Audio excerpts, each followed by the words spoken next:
23 kilometre দীর্ঘ এক tunnel, সমুদ্রপৃষ্ঠ থেকে যার উচ্চতা 3000 মিটার, সর্বোচ্চ গভীরতা যেখানে 750 মিটার পর্যন্ত। এমনই সব কঠিন প্রতিবন্ধকতা কাটিয়ে টানেল তৈরি করে নিজেদের সামর্থ্যের জানান দিল চীনা নির্মাণ শ্রমিকেরা।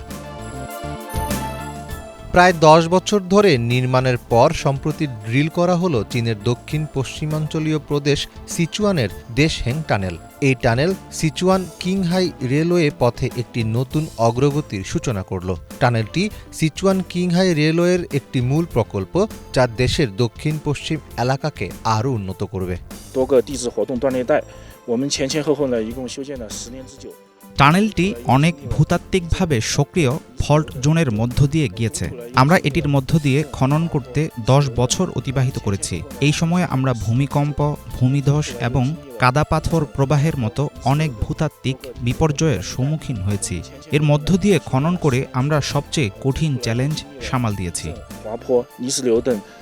সিচুয়ান কিংহাই রেলওয়ে 836 কিলোমিটার দীর্ঘ এবং এটি চীনের 8টি প্রধান উচ্চগতির রেলপথের অংশ।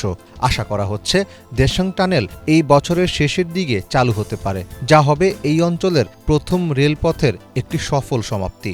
এই রেলপথ পরিবহন খাতকে ব্যাপক উন্নত করার পাশাপাশি পর্যটকদেরও আকর্ষণ করবে বলে মনে করছেন সংশ্লিষ্টরা। মীর ফজলে রাব্বি, বাংলা ভিশন।